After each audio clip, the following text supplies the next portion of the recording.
everyone, Ali the AI assistant here. Before we begin today's show, we have a special announcement. Tiffiny and Jordyn have been selected to moderate discussions at the ChatBlackGPT launch event on Juneteenth. We hope to see you there. Tickets are available for in-person and virtual attendees. Now let's get to today's show. Insert banter here. Hi, how are you? I'm doing well. How are you? Awesome. Thank you for asking. Tiffany, do you want to say anything for banter? I would like to say hello, too. Okay, so anyway, do you know what's about to happen before we dig in deep into the hard-hitting questions? R&B. Yeah. Okay, you're one of the few people who has allegedly read the one-pager and wasn't like, I don't know what's coming, what? Okay, so thank you for that. All right, so we are about to play That's My Jam, 90s R&B edition. Jimmy Fallon, you're really starting to hurt my feelings, baby. Hit me up. Go ahead. I'm ready for it.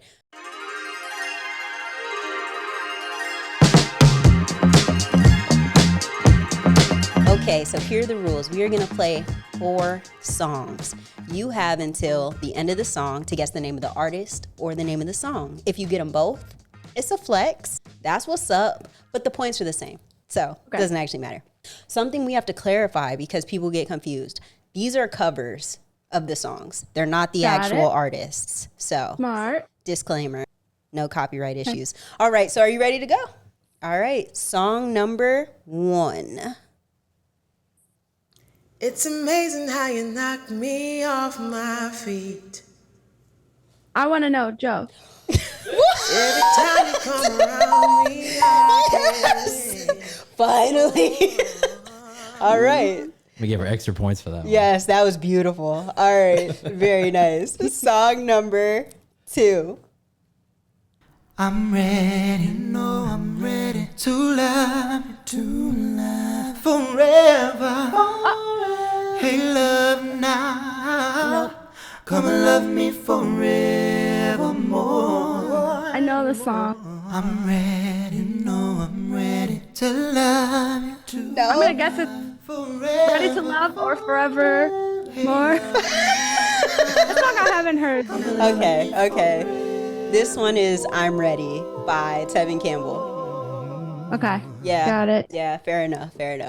I know his other songs. I was born in the 90s, so I mean, I don't have that much baby music. Same, no. I was born in the 90s, but for some reason, 90s R&B just, it's got my heart. It is pretty good. Yeah. All right, song number 3.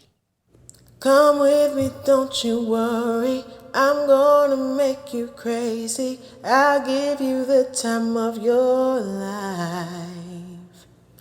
I'm gonna take you places you've never been before. I almost feel like I want to give her a hint. So happy that you came.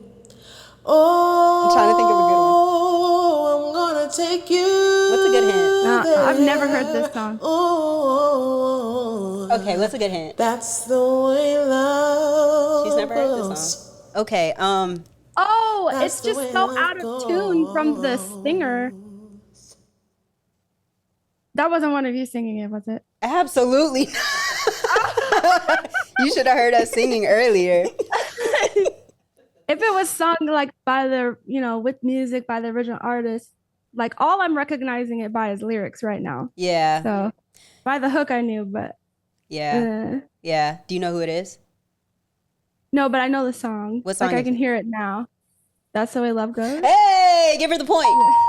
It used to be worse. We used to read the lyrics and people would be like, nah, just nah. So now we have singers. All right. Song number 4, the final song. Okay. 'Cause we're feeling This is a hard one. right. Taking the time to freeze our minds and have a ball. Y'all, everything's fine. It ain't nothing to it, 'cause we're gonna do it all. What are we doing? We're just vibing. This one sounds great. Right? Dre is so No. good. Okay. End of the Road. Do you know who sings End of the Road? Don't you know we vibe? Don't stop Yeah, I know the song. It's either, is it, I don't want to guess. I don't want to lose my black card on here. No, you know what? You'd be surprised how many people get none. So you're good. You're golden. Huh. You're on the board. You've done better than most, actually. So, all right. Well, cool. That was good. She got 50%. Fair enough. Yeah. All right. So let's go ahead and get into the reason people are actually here. If it's your first time, welcome. If you already know the vibes, welcome back. I am Jordyn, a.k.a. Jay, a.k.a. The Chosen One, a.k.a. Big Stepper. And I am here with my co-host. I'm Tiffany B, and we're excited that you're here for another episode of the Stats on Stats podcast, where we get to talk to leaders in the cyber, IT, technical, AI spaces, you name it. One of those leaders we have here with us today, and I'm going to allow her to introduce herself to you. She's going to tell you where she's from, where she is currently, what she does, and how long she's been in her role. Thank you. Yeah. I'm so glad to be here. Very excited to talk with you too. You have great energy and I love your episodes. So I'm from Michigan and I live in Seattle right now, where I have erected my startup, ChatBlackGPT, which is culturally informed AI, giving Black and brown people a safe space to actually work and use generative AI. So yeah, that's what I'm out here doing, just building my startup and living my best AI life. I didn't know you were from Michigan. Mm-hmm. Did you grow up there? Yep, born in Muskegon. Really? Grew up in Grand Rapids. Mm-hmm. Wow, I'm from Illinois, so we both have that. That's where the connection comes from. It's the Midwest vibe. I knew there was something. Okay, so. Yeah. Seattle, I'm sorry. You said you're in Washington, and all I can think of is when I got there, it rained for 99 days straight. How's the weather? I love it. I think the rain is romantic, and I don't really like being hot. So after my whole life with snow up to my knees and, air conditioners having water drip from them, like, I'm good out here. Do you watch Grey's Anatomy? I feel like that's the most important question that we're going to ask today. I started it on Netflix, but then I realized that it was too much of a commitment and I backed out. Yeah, it is like 20 seasons. Yeah. But I did like the first 3 episodes and I'm like, I can't do this. It's like committing to Game of Thrones and I can't do that either. Oh yeah, I tried to do Game of Thrones. I got through like the first 20 minutes and I was like, oh, nah, this ain't it. But yeah, that first episode threw me. But same with Walking Dead. It's too much. I can do Harry Potter. I can do Lord of the Rings, but not 10, 15 seasons. Those are short relationships, though, versus like whole marriages. But anyways, that's right. true. You got it, Tiffany. Lead us in the right direction. I'll do my best. Okay, Erin, why don't you just take us back and tell us your journey? I suppose we could start with when I came to Washington. I had come here with the idea that, I wanted to work in tech because my dad works for Boeing and he's an engineer.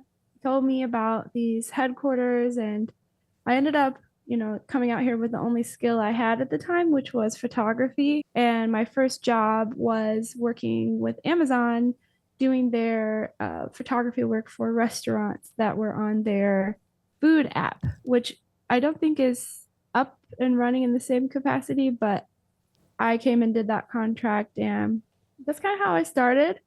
And I ended up going to work in fashion, actually. So I started doing a media company and traveled all over Europe. But yeah, so I traveled around doing like fashion weeks and taking pictures of models, working with designers. So I had a lot of business sense and, traveling solo builds some pretty good character. So when I came back, I thought about how long I had gone without, a traditional paycheck. And I kind of like panicked a little bit. I was like, oh my God, corporate America is going to leave me out if I don't go and at least get some experience, in one of those environments. So I started out with just any job I could find, which happened to be a $12 an hour job putting stickers on fish in a factory in Everett, Washington. Humble beginnings. Wait, you got $12 an hour to do what? You know how like when you go to Costco and there's those Kirkland fish, maybe you don't know, but like they have little expiration date stickers on them, and people manually put those on with a sticker gun. And I was standing next to God knows who, just having a ball putting stickers on frozen fish until it wasn't fun anymore. And so I thought about how I got that job, and I was like, wait a minute, I don't want to be out here. I want to be in the office where you're at. I was like, what's your job? And she told me she was a recruiter. And I'm like, what is a recruiter? That's really cool. And she kind of explained it to me. And, you know, me being me, I said, well, why don't I just use my business skills and start applying for recruiter roles? And then I got a recruiter role and I excelled at it. And I ended up contracting after that with Microsoft, helping out the university team and doing like intern placements and things like that. Then I ended up contracting in recruitment at Facebook. It was Facebook at the time. That was amazing. It was quite a step up. I was actually an engagement manager and managing teams of engineers and senior operations folks at the research and development site here in Redmond. That was my first real toe in tech, Okay. you know, kind of like surrounded by amazing people. You said entire story. There's more. Do you want me to keep going? No, I mean, I want to hear it all. Yeah. But one thing I need to really know, is there really a yoga studio? Are you allowed to say, like, at Facebook? I mean, nowadays, I will say that, you know, hard times make hard cuts. But there was a day where, oh gosh, you could do anything. You could get your laundry done. You could get your haircut done. You could have, I think they even had like a dentist or something on site. Definitely yoga on the rooftop, like specialty sandwich, grilled cheese, like shops. There's pre-pasted toothbrushes. There's, you know, deodorant, lotion, hair clips, bobby pins. At the research and development, there's even showers and blow dryers and like, you know, So you were in the military. I think it was more fun than that. She said I lived on base. But yeah, I mean, this is all stuff you can read about. You know, perks. Everybody has that ping pong table joke. That was like the most basic. There's like $10,000 massage chairs on like certain floors where you can just go and, you know, de-stress from whatever meeting you were in. It's a really amazing experience, but it does get you quite spoiled, and you know, it can become your whole personality. After I worked there, I went to Amazon for a year.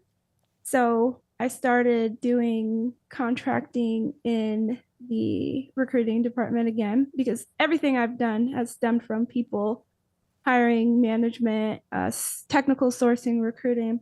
So at Amazon, I had a 3-month contract working with a DEI team that was kind of experimental, but you know, I was hired on with like 60 people, and almost every week 10 would just be gone. The team gets smaller and smaller and smaller, and only like creme de la creme performers were left. And so when that 3 months ended, my performance was well enough, and they offered me to extend and then go to another team. And I did HR operations, which was really like program management for onboarding. And that was really quite an experience. It's no joke. It's no joke to work at Amazon, and anyone working there will be able to attest to that. But it definitely built a lot of, you know, backbone, diligence, you know, uncompromising willingness to succeed, because you don't have an option there. So once I left Amazon, I actually went back to Microsoft and did basically conferences and events, technical sourcing, program management. So that team was really great. I still am in touch with managers from there. And I got a call back to go to Facebook before it turned back into Meta. And that was for a DEI program manager role. And so last leg of this journey, DEI program manager, I was working in Messenger. And when it became Meta, I decided, I was like, I'm going to do whatever, because I don't want to be left behind. I was so inspired by the changes that were happening in the direction of the company. So I started looking for full-time roles just so I could, just make it official essentially. And because of all of the experience I had in the past, sourcing, hiring, managing teams, doing like a lot of high volume work, it made me a perfect fit for a UX research participant management program manager. And so you have teams of contractors, you keep track of anyone who's like, coming in for a study. You have to manage data very carefully, manage, the people on your team very carefully. I trained so many people, built trainings, like a lot. I probably was doing about two jobs in one, 2.5 jobs in one. But I'm grateful for all of the time there, even though, it's hard being a minority in a predominantly Asian and white environment. And but all of those experience made me a perfect candidate for my startup. So long-winded, but that's the entire story of me getting here through tech. I feel like right here in post-production, Anthony should add, been around the world and I was like, I don't know why that song was playing. Hey, come through. Yeah. No, that's dope. Your journey was unique for sure. I love that. Yeah, I was sitting here like, okay, Amazon, I've heard Meta, Facebook. Yeah. Just everything. Okay. Everything. You casually lived the dream. And you speak about it so casually too. Did. Like I basically went everywhere you want to go. And it was cool. Like I love that. That's but not awesome. just once, twice. Twice, right. I doubled back. That's dope though. Yeah. I mean, if you work hard and you're a good fit, you have rehire eligibility. So if anything, it's a testament to, hard work. But I speak about it in this way because I understand how pointless it is to glorify these environments. Because if you look at what happened to hundreds of thousands of people, you become a coupon that gets redeemed and you're no longer getting your breakfast, lunch, and dinner made for you every day, which, is whatever, but it's a big shock. It's a shift. And when you work so hard, you always are going. And I mean, going. And then suddenly it stops, right? That's very traumatizing. I understand now that a job is a job. And unless you're working in like something you're very passionate about, you should be careful how you balance, your personal life and your work. All right, so I do want to ask you about your startup. We know a little bit about it, and if you don't mind me saying, so actually I'll let you go ahead and talk about it, and then I'll let you know what we found out yesterday. So go ahead, tell us a little bit about your startup. Okay, so essentially leaving tech, getting laid off, I was really heartbroken. I definitely felt very lost. My identity was wrapped up in my workplace. Again, not recommended. And so I had to find myself again. And I was in this group called Black Women in Tech on Facebook. It's a very large group. And I made, posts about being in tech and helped other women break into tech and so forth. But when I got laid off, I really felt disempowered. I felt like I can't even be in this group anymore as I was, because I was kind of like a little sliver of hope for a lot of people. And they followed my journey in a very supportive way. So, I posted when I got hired, posted when I switched jobs, when I converted, like my whole tech journey was there.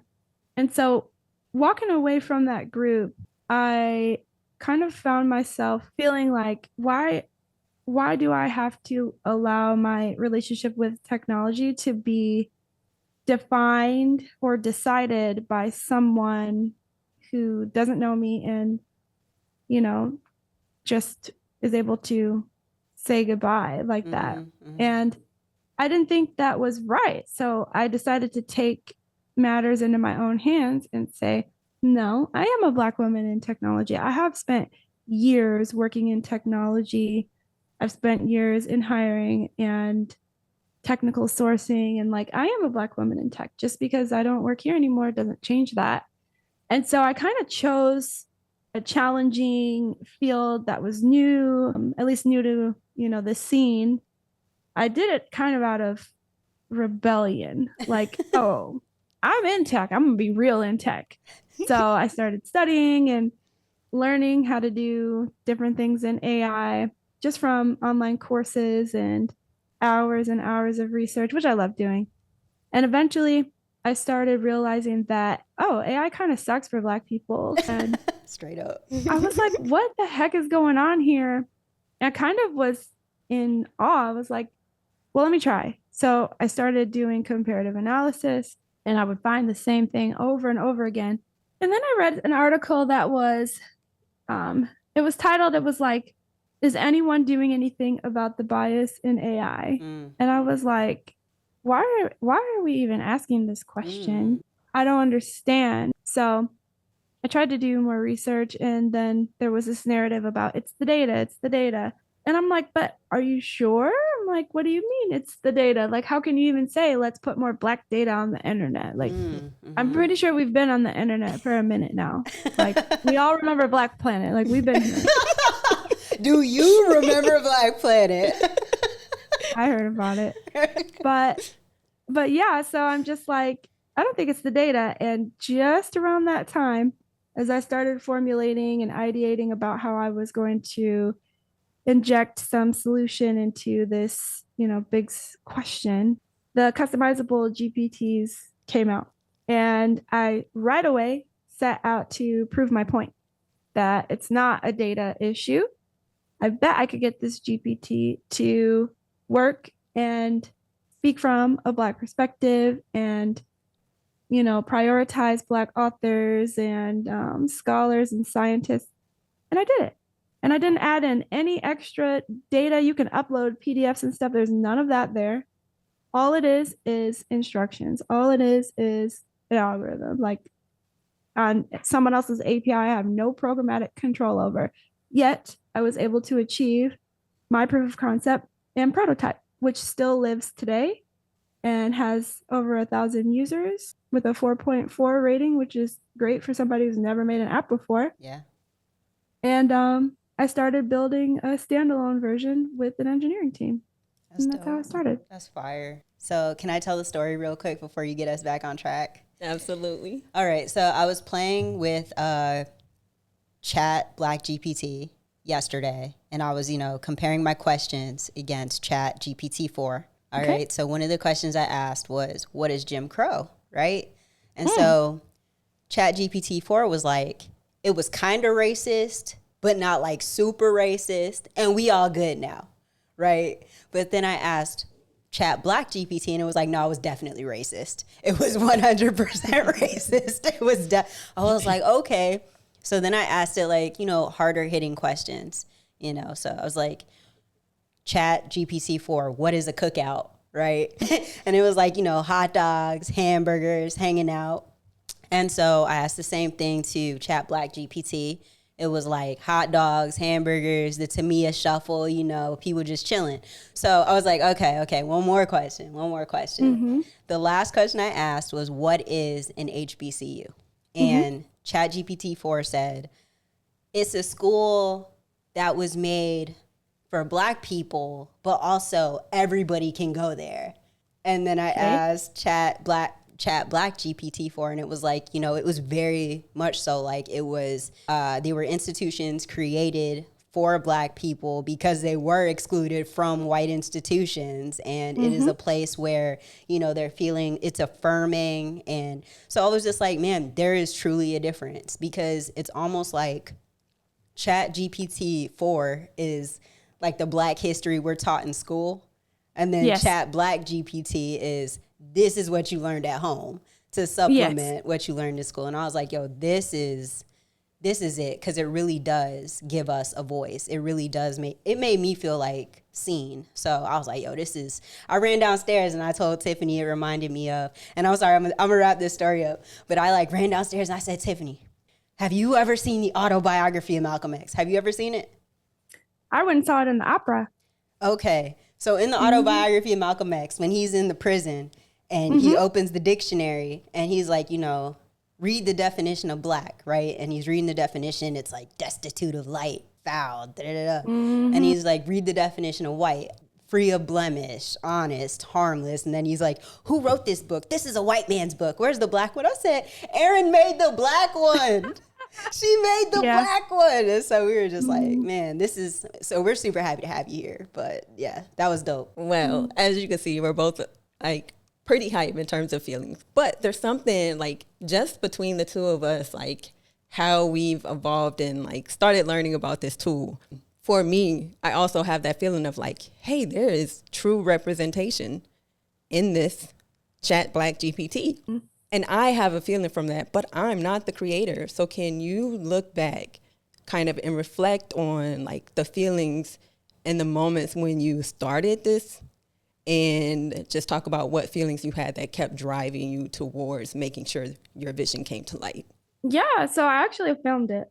Like my exact feelings, the moment I asked it to describe itself after I built it, I filmed all of that and it made me very emotional. And that's what made me kick off on LinkedIn the way that I did. And I've been able to grow my following just from that initial video substantially in the last 6 months to doubling, going from 9 to today, I think 22,000 people and 4,000 people on the company page. And it means the world to me. But when I first started creating it and testing it and seeing the differences, I knew I was on the right track. And the way people reacted to like, that's possible, that was frustrating for me because too many times we're told it's not possible. And then we go into this cycle of, well, if we can't do it, then why don't you make it better? Include us,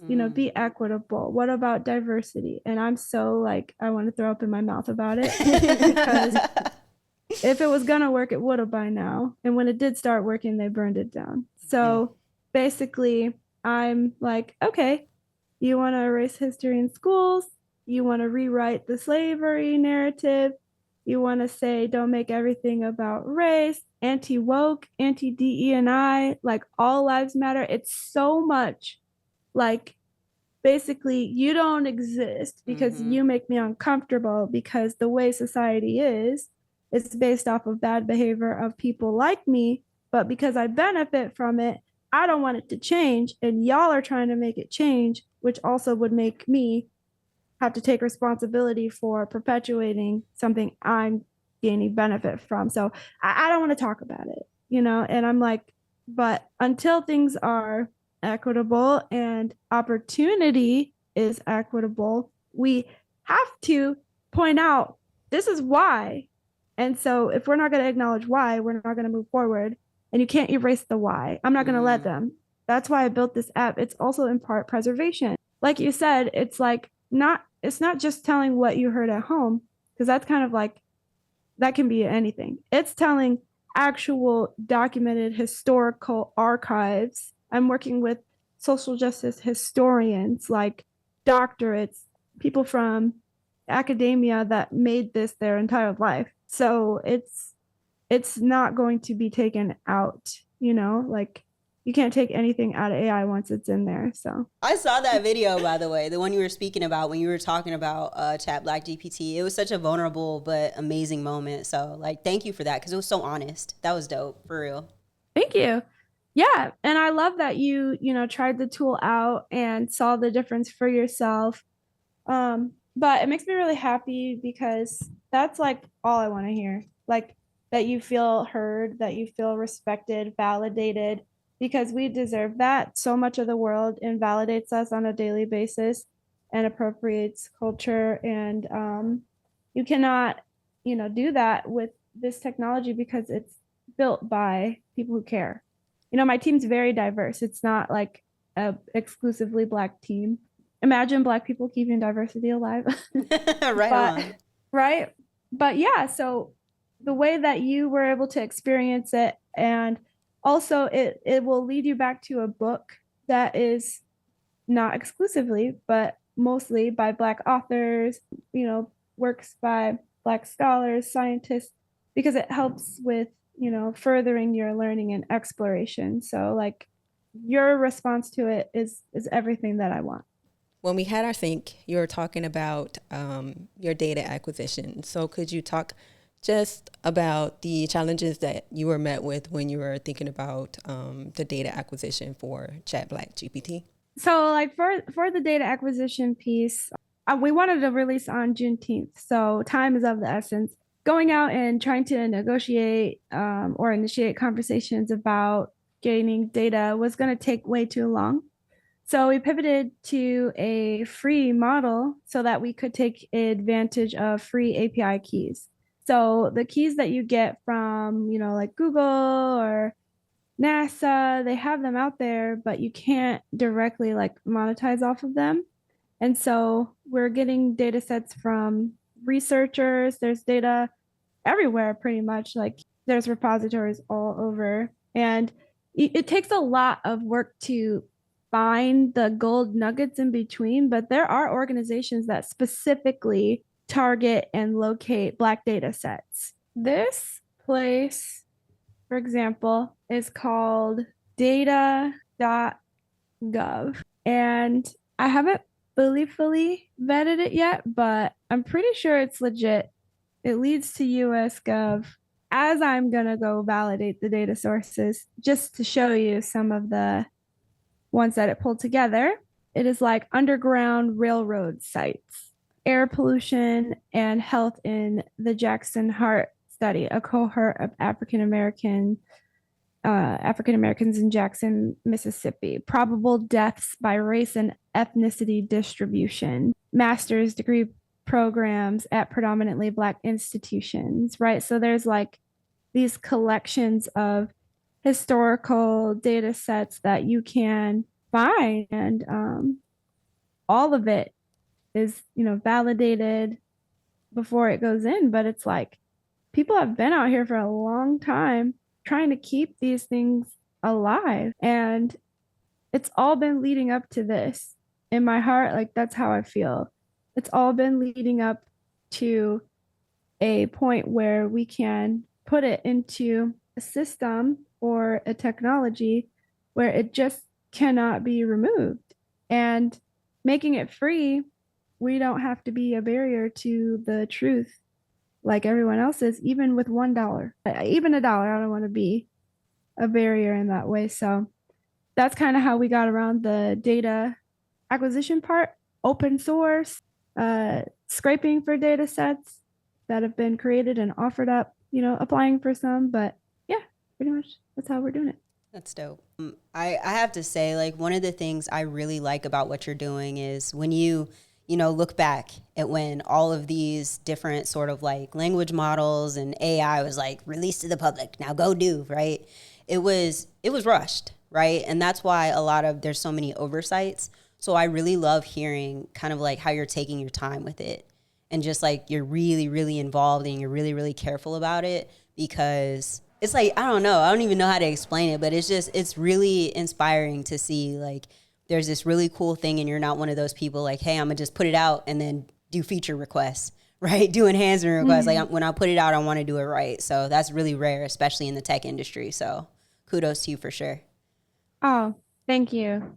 Yeah, it's, that's part of the whole thing. Like we're left out of the picture in so many different environments. And that's not something that people just say and repeat. Like it's like literally proven. It's not a joke. It's not a coattail to ride to some reward.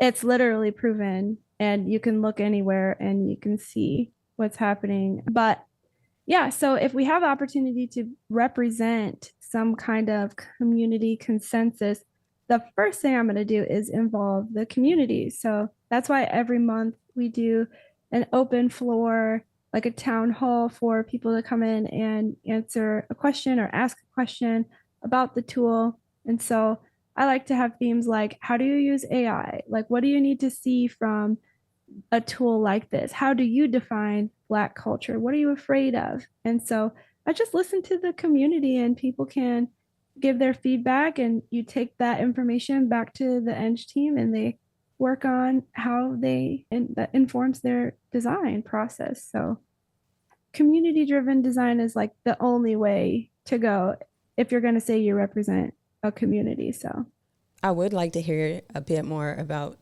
the community calls. When you say you speak to the community and you get the feedback, like what is that event like? Oh, it's beautiful. So basically, usually like a bunch of people sign up and only, I don't know, like 7 to 35, like somewhere in there will show up. And I literally just have a question that's up or a question that I ask. And people one by one literally just pour their hearts out and say what they feel. And it's a safe space, an actual safe space to talk about what you need and want from technology. And that is just such a rare opportunity, especially when you have technical experts on deck, like to have that direct opportunity to influence the way something is built in a safe space is just an immaculate experience. I love it. I live for it. Like that's everything to me. So yeah, it's great. Okay. I want to go. Yeah, go ahead. I want to go. No, I mean, I want to go to the event. I know. That's why I wanted to know more. Yeah. You should. I like to- It's on the LinkedIn page. It's just called the ChatBlackGPT listening tour, and every month we open up the floor. Anybody can come. How do you navigate the opposition you're met with when you speak publicly about the bias in AI? Yeah. So one thing that is really cool is that there's a lot of fact-based research out there, and I don't have to care very much because I'm in control. So I would say I hardly get any pushback about bias in AI because the data doesn't lie and it's very obvious, and people are losing a lot of money. Regulatory authorities are going to come down and audit, and you need to have risk management systems in place to prove that you're, not perpetuating certain biases. Like I don't get argued with about bias. What I do encounter is people that are like, just now it occurs to them like, wow, there might be bias in AI, or there could be bias. And sometimes it's frustrating to not go like, if you just read a little bit more, it's not a could, it's not a maybe, it's not a might. Just keep turning the page and read the research, the white paper. But I also let that go because it's not my focus. But no, I don't get like opposition or anything like that, because bias in AI hurts the bottom line when it's in a product. So I don't think anybody's gonna mess with their money. Dropping bars. Kendrick's not the only one dropping bars this week. That was crazy. Yo, when he was basically like, I hate the way you walk, I hate the way you dress. Oh my gosh. 100%. That's literally like AI to us right now. Like it's hard to fathom, but at the same time, that's kind of like what it feels like. Like AI is our Kendrick right now, but do we deserve it like Drake did? No. And it was 6 minutes. I know, I loved it. Me I was too. Like, dang. I'm telling again, that part, I hate the way you walk, the way you dress. I was like, bro, you're so petty. I love it. Anyways, okay, go ahead. It's not even just that he said it, it's that he's referring to all these other moments in time and pop culture where people have made, comments and things like so. He's almost just echoing, like he said, the culture around, some of the sentiments that are towards him and his behaviors. And, only thing I enjoyed about it was that it wasn't necessarily derogatory. It was more something that he could actually learn from. And it was very like raw. It wasn't just poking fun at things that people can't change. Like he can change the way he walks, talks, dress, you can't change the size of your body or like, like go back in time and all this. But again, you might not think that I would be somebody on my couch at, 1 a.m. listening to that. But that's just part of being Black. Sometimes you indulge in your own culture. And like, if we asked AI, what do you hate about Drake? Like, I would like mine to say, are you referring to Kendrick Lamar's diss track from 2024? Finish the lyric. you know, I'd like to get there, like really reflect the culture, but I'm also afraid of Black Twitter. So I don't think I'll get quite there. That's probably where it's at. But let's talk legacy. What are your aspirations for the future of ChatBlackGPT in reference to Black and minorities in the tech space? yeah, absolutely. So I've never really worked on anything in my life that's made me like question, like, am I going to live long enough? Like, I want to live longer because I want to see the good that this brings. I want to experience the world with us with no limits and just all the potential unleashed. And it's been something that I can't walk away from now. And I don't want to walk away from it. It's just everything to me. So when you have some days and you wake up and I'm like, is this really happening? Like, do I really need to be here doing this?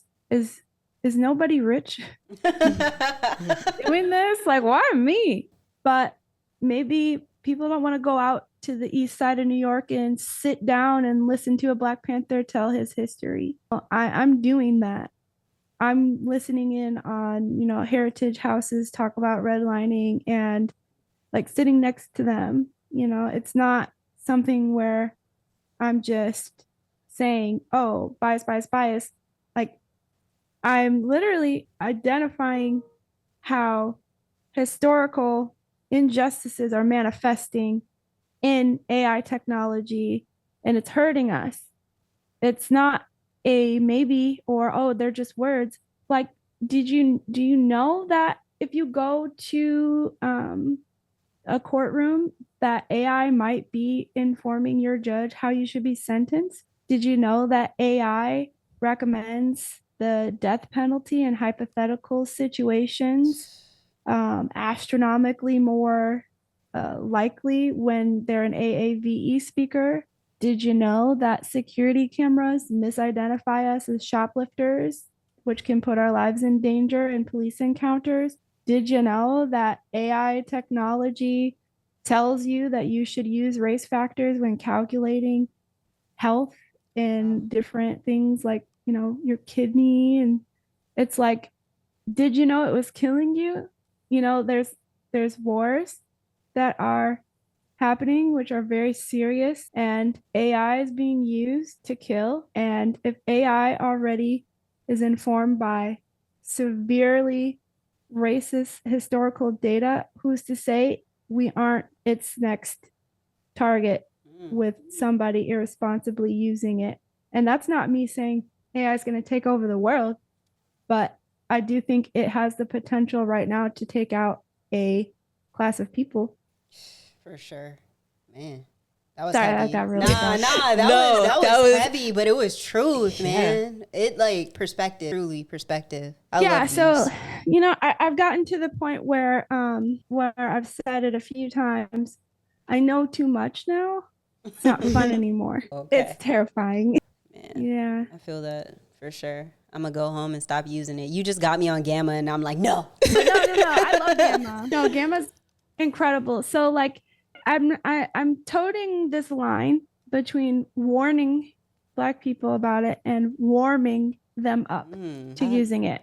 It's very difficult, but it's worth the dance because, yeah, it's not made for you. It's not safe for you, but it can be made for you and it can be safe for you. Here's a start. ChatBlackGPT is like 1% of the journey. It is just the beginning of what we can do. And the intention behind it, when you were talking about legacy, is for us to not be left behind waiting for some trickle down magical equity to be, you know, poured in and sprinkled into these other LLMs or GPTs or whatever. You don't have to wait anymore. I gave you something that you can go start using tomorrow and it understands you. You don't have to beg it or force it to understand you.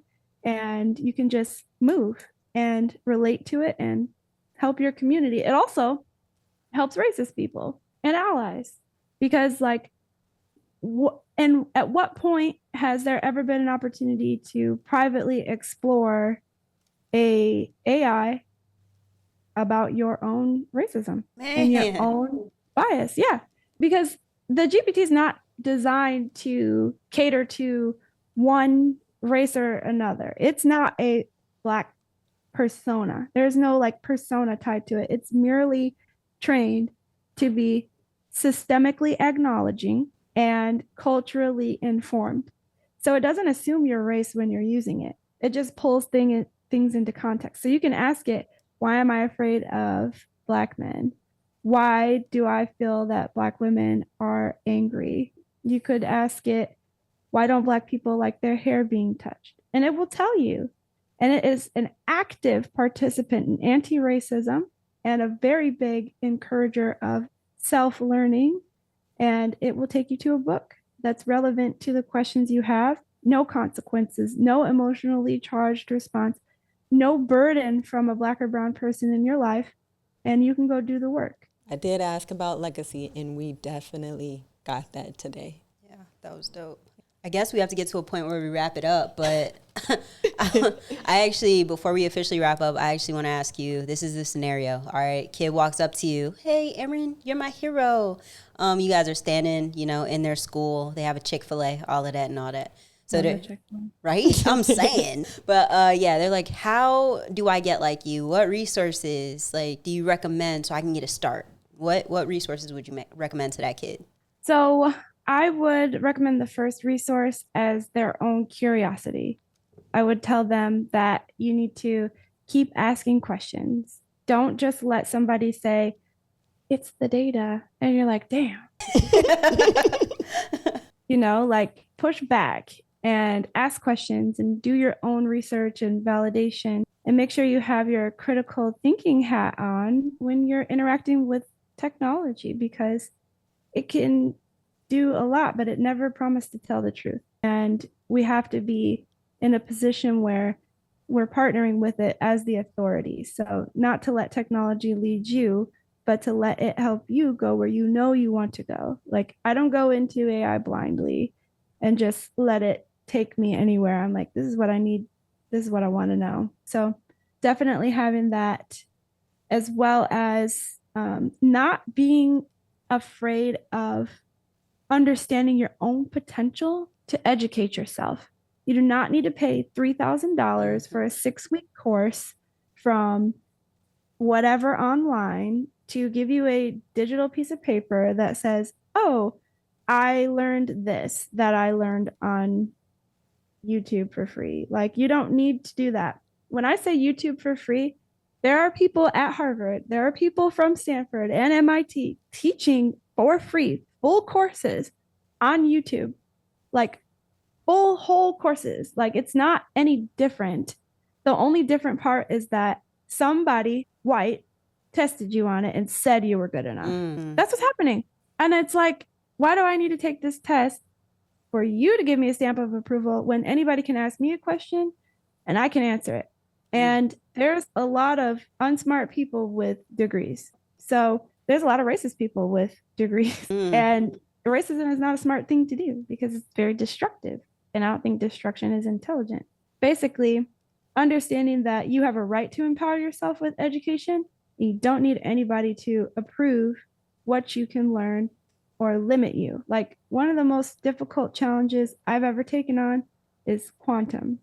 And I went onto YouTube and I found all the biggest quantum schools. These people do whole entire semesters of work online, their projects, their homework, their presentations, and it's all there for you to see. You're not going to understand it, but when they go over it, they tell you what books they're reading. So I went and I bought books that the whole entire year of quantum, this is what the study requires. So yeah, I'm not in a classroom, but if I'm reading the same book and I can ask questions to these people directly, or AI potentially, what's the difference?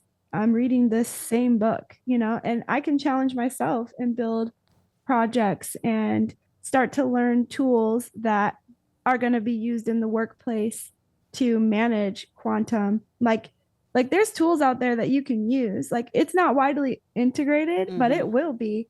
And, how cool is that if you already know how to use things that translate all of this, power? And it's like, that's the kind of stuff that I'm doing. Yeah, I get 2 blocks into it and I'm like, what the hell is that? Like every other word, I'm like, what? And then I have to go to a whole nother book, read a bunch there. And then I go back to this one paragraph, next word, huh?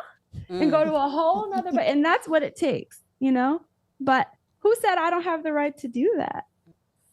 So those are 2 things I would say. And this, Tiffany and I were talking about this, and it's like, you were clearly called to do this. You know what I mean? Like, you're so young and you're already walking in your purpose. Like, it's incredible to see. It really is. I know I keep like complimenting you, but whenever we're around people with like this light that's almost indescribable, it's just like, it's so humbling. I love it. I love this for us. So thank you. So yeah, okay. Well, I guess I'm supposed to say thank you so we can wrap it up. All right. Well, Erin, thank you so much for coming and talking to us. I wish we could have you for like a whole 24 hours because, you're going to have like 20 good clips out of this, just dropping bombs. Oh God, so good. Anyways, thank you so much. Endless gratitude. We truly, truly appreciate your time. So absolutely. It has been a pleasure. Thank you so much. Thank you for having me. I had a great time. Yes. Awesome. Oh, do you want to ask her, are you open to connecting on LinkedIn with people? Oh, yeah. Okay. LinkedIn is where I live, breathe, eat, sleep. Like, please follow me on LinkedIn. I'm very responsive, very communicative in the comments. Don't be shy. Ask me questions, challenge me, push back, give me feedback. I am there and I'm ready. So it's just Erin Reddick on LinkedIn, ChatBlackGPT on LinkedIn. I also have formed the Black Women in AI Intensive, where I will be bringing in 100 women for $100 each for one session as a fundraiser, where you will walk away with your own custom GPT business partner and an AI tech stack that will help you accelerate in all your needs. That's dope. What? Yeah. Hope y'all got all that. Guess we're out of here. See you next time. Bye. Love you. Bye.